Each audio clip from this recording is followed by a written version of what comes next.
வணக்கம் மக்களே, சற்றுமுன் கிடைத்த தகவல் ஒன்றை பார்க்க போகிறோம். அடுத்த முதலமைச்சர் யார்? மக்களின் முடிவு இதுதான். திடீர் பரபரப்பு. இந்த ஒரு தகவலை பற்றி தான் நாம் பார்க்க போகிறோம். தகவலை பார்ப்பதற்கு முன்னதாக நீங்கள் நம்மளுடைய சேனலுக்கு புதிய பார்வையாளர்களாக இருந்தீர்கள் என்றால் மறக்காமல் நம்மளுடைய சேனலை சப்ஸ்கிரைப் செய்து வைத்துக் கொள்ளுங்கள் மக்களே. கூட இருக்க பெல்லைக்கானும் ஆளில் செட் பண்ணி வச்சுக்கோங்க மக்களே. இப்போ தான் அரசியல் சார்ந்த காணொலிகளாம் நீங்கள் தினசரி உடனுக்குடன் தொடர்ந்து தெரிந்து கொள்ள முடியும்.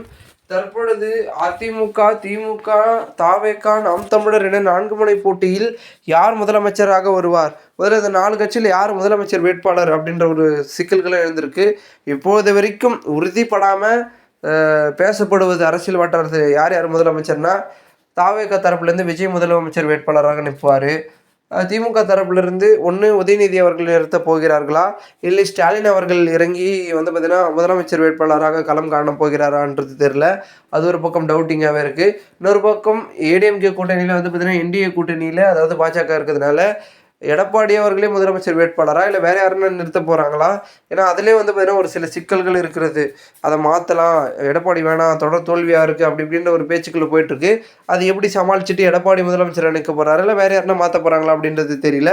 இன்னொரு பக்கம் நாம் தமிழர் கட்சியை பொறுத்த வரைக்கும் சீமான் தான் பார்த்திங்கன்னா முதலமைச்சர் வேட்பாளர். ஓகேங்களா, மற்றவங்கெல்லாம் பார்த்திங்கன்னா தொகுதி பங்கீட்டில் அவங்களுடைய கட்சிக்கு பெண்களுக்கு 50 பார்த்திங்கன்னா 50%, ஆண்களுக்கு 50% ஒதுக்கி ஒரு சில இடங்களில் பார்த்திங்கன்னா பெருமிதத்தில் நின்று முதலமைச்சர் வேட்பாளராக சீமான் அவர்கள் இருப்பார். ஸோ இவங்க 4 பேர் தான், விஜய், ஸ்டாலின் மற்றும் இபிஎஸ், சீமான். இவங்க பார்த்திங்கன்னா யதார்த்தம்.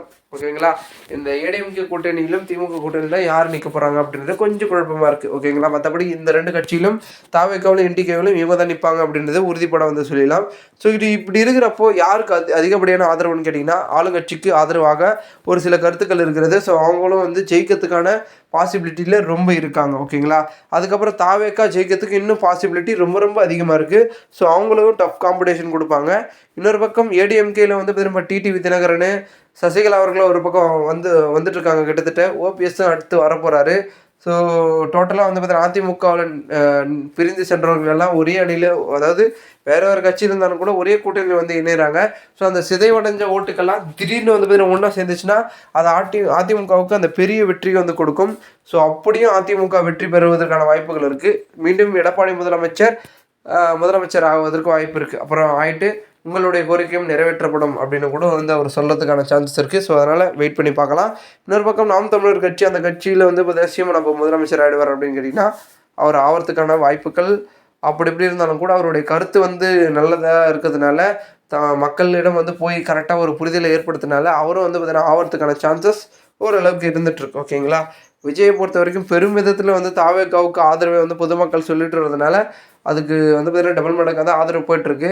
ஸோ காம்படிஷன் ஹெவியாக பார்த்தீங்கன்னா 3 கட்சிகளில் மாறி பார்த்தீங்கன்னா அதிமுக, திமுக, தாவேக்கா அப்படின்ற மாதிரி தான் இருக்கும். என்டிகே பொறுத்த வரைக்கும் தனித்து இருக்கிறதுனால அவங்களுடைய காம்படிஷன் அப்படி எப்படி மாறி ஓரளவுக்கு ஒரு ஸ்டேபிள் வரும். ஸோ இதில் முதலமைச்சர் அப்படின்ற ஒரு சவால் ரொம்ப முக்கியத்துவமாக இருக்குது. பொறுத்து பார்க்கலாம் யார் முதலமைச்சர் ஆகிறான்றதை. யார் முதலமைச்சர் ஆவாங்க, உங்களுடைய கருத்துக்களை மறக்காமல் கமெண்ட் மூலமாக சொல்லுங்கள். உங்களுடைய கமெண்ட்ஸுக்காக நான் வெயிட் பண்ணுறேன். ஓகே, அடுத்தடுத்த வீடியோவில் சந்திக்கலாம். அதுவரை எங்களுடைய சேனலை சப்ஸ்கிரைப் செய்து வைத்துக் கொள்ளுங்கள். நன்றி, வணக்கம்.